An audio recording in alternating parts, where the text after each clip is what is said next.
Nah, ini adalah penjelasannya untuk luas penampang AD. Jadi ini gambarnya tuh dari SNI niatnya mau dibikin gambar apa namanya ya, isometrik 3 dimensi ya, perspektif gitu ya. Tapi menurut saya malah agak sulit dipahami. Jadi luas AD itu adalah luasan penampang tiang dari arah aliran gitu ya. Tapi yang dihitung adalah luasan bukan jarak dari sini ke sini, tapi jarak dari kedua ujung pilar antara ujung hulu dan ujung hilir gitu. Kalau dilihat dari atas itu gampang. Luas AD kan kedalaman banjir dikali B, yang jadi masalah tuh B-nya. Itu kalau dari atas kayak gini bentuknya. Nah, kan gampang. Nah, itu lebih jarak skew dari, jadi panjang skew dari pilarnya gitu. Skew itu bahasa Indonesia apa ya? Ya pokoknya itu deh.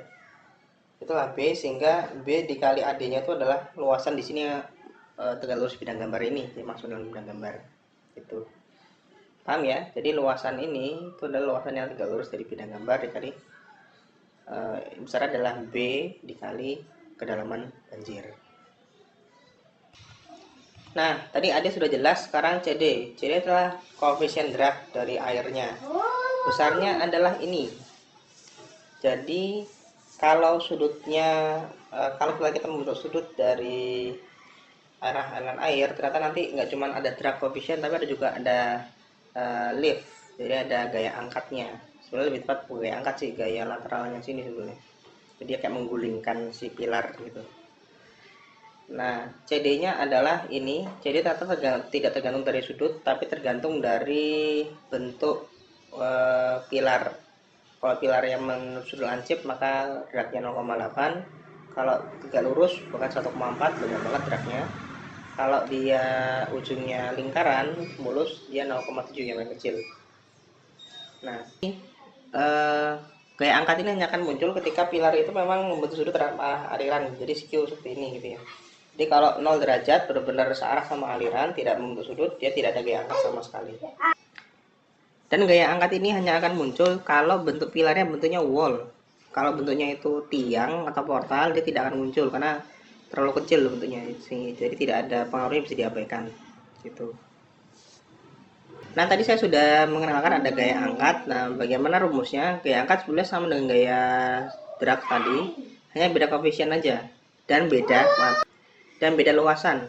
Jadi sebenarnya setelah saya pelajari ini rumusan ini sebenarnya inspirasinya dari setengah mv kuadrat. Jadi energi kinetik sebetulnya. Cuma kenapa kok dikalinya peluasan? Karena dianggap 1 meter. Jadi 1 meter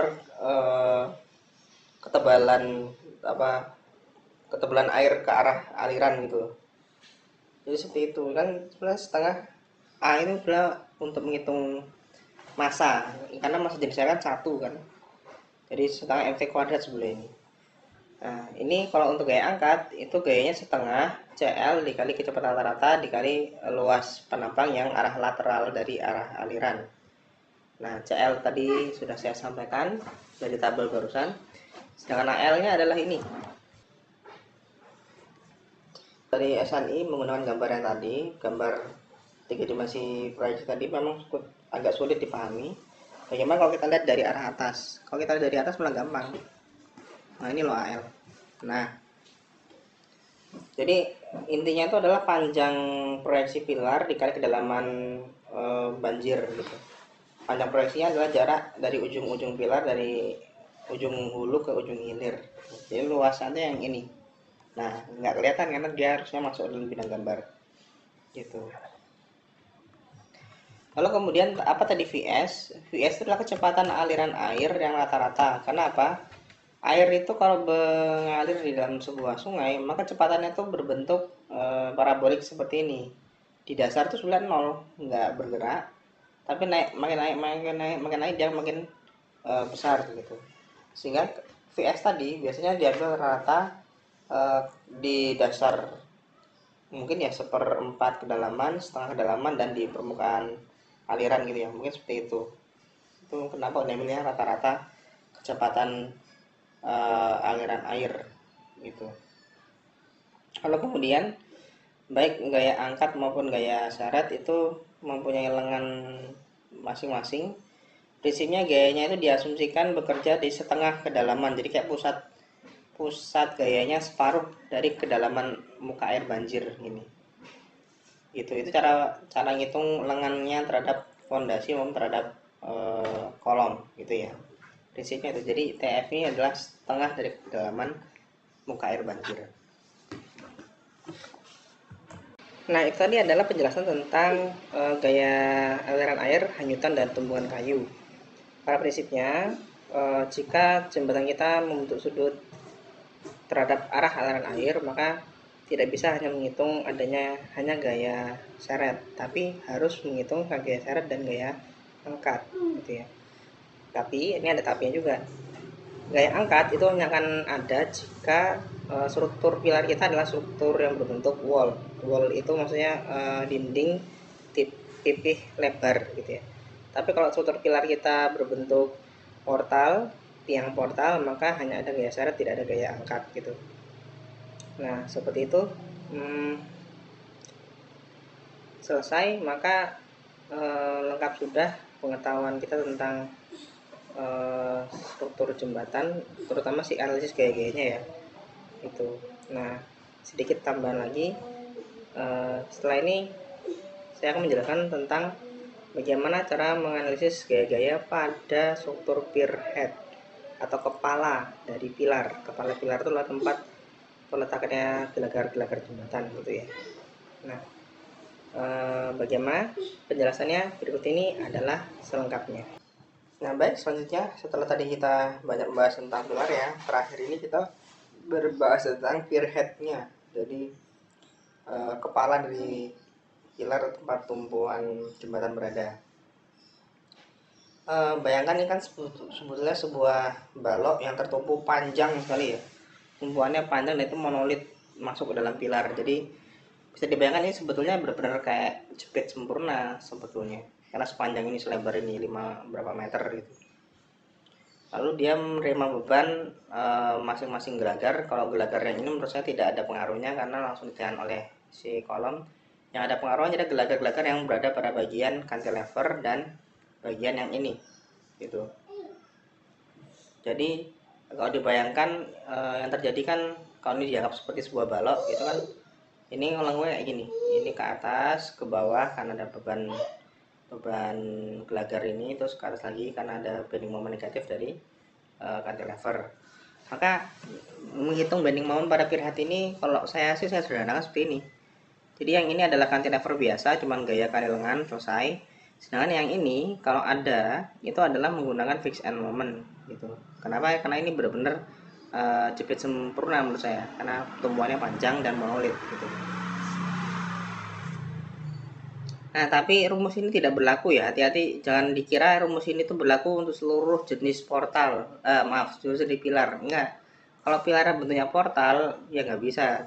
Mending pakai sub 2000 aja menurut saya. Nggak bisa sederhana kayak ini kan, karena kalau portal kan ini kecil. Kolomnya kan kecil, juga bisa ikut berdefleksi gitu ya.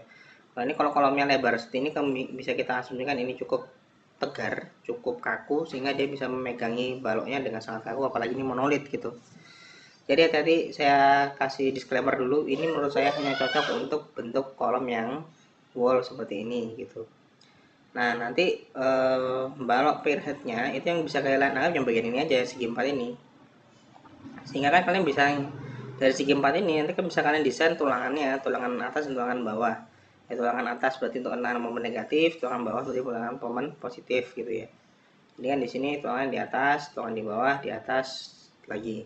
Tentu saja tetap ada tulangan bawah terus dan tulangan atas menerus untuk faktor konstruksi untuk membentuk bentuknya.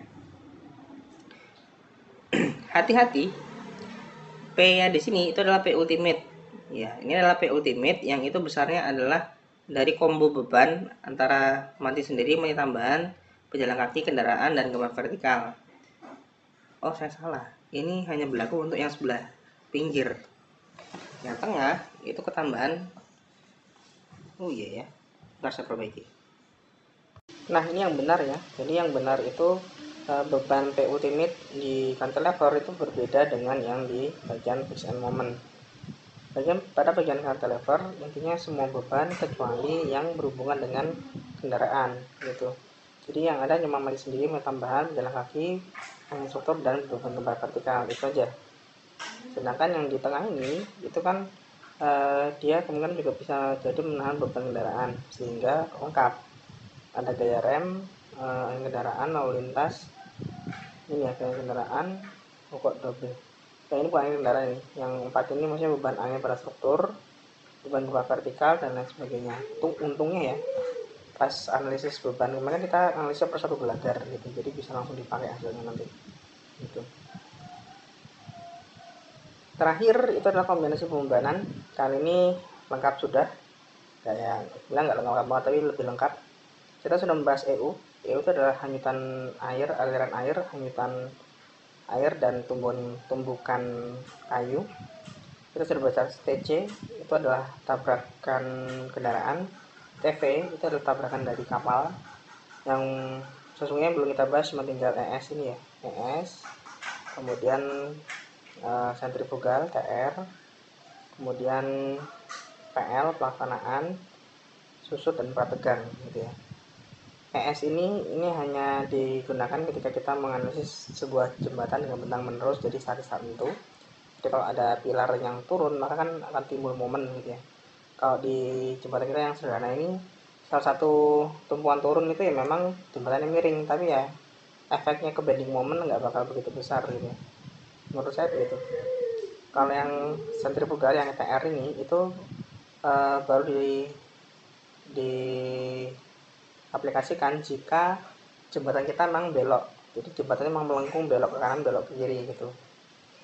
Kalau PL pelaksanaan itu ngitungnya ketika kita membuat jembatan yang modelnya balance cantilever gitu ya, itu beban pelaksanaannya sangat banyak dan sangat masuk gitu. Beban prategang pun ada sih pelaksanaan, itu ketika ngecor 4 lantai di atasnya ya, itu juga ada. Beban susut juga begitu, itu lebih banyak di struktur prategang.